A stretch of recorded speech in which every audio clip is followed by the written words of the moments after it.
a fertility clinic at the beginning of 2020. Did a retrieval, got 2 embryos out of that. Then I did one transfer my very first transfer in August of 2020, and felt like it was going to be, easy breezy, and unfortunately it didn't take. And shortly thereafter is when I met Jody. So actually yesterday was our 1-year anniversary, I told her. So she helped me mentally, I would say, is one of the biggest components. I'm definitely type A. And she's helped me to kind of zen out and calm down and relax. She helped me prepare for my second transfer, which was in December of 2020. And now looking back, I don't think I was as ready as I thought I was.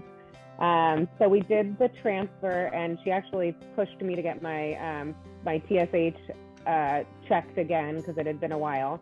And we got the results on the day of my transfer. I actually got them while I was laying on the table after they had already done the transfer, and found out that my TSH was high. My free T4 levels were normal, but my TSH was high.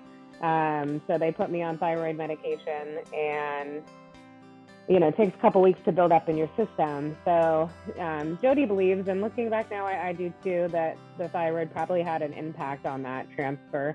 My embryos weren't the best quality, so I think that played a little bit of a role as well. But also, I was happy that she pushed for me to get that test so we could identify that my levels, which they want you to be around 2.5 or below, and I was at 4.4.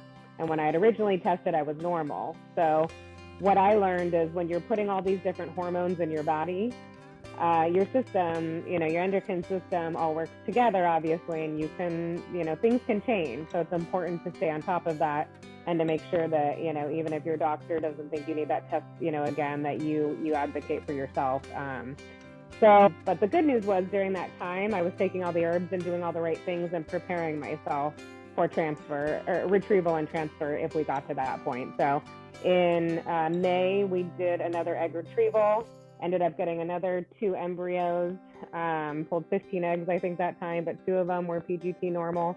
But 1 embryo was actually a mosaic, a low-level mosaic embryo. With any event, my doctor felt that it was still worthy of putting in. We talked to a genetic counselor, and it seemed that if we put it in, that there's, if it did take, that we would have some, luck with it just kind of regenerating on its own.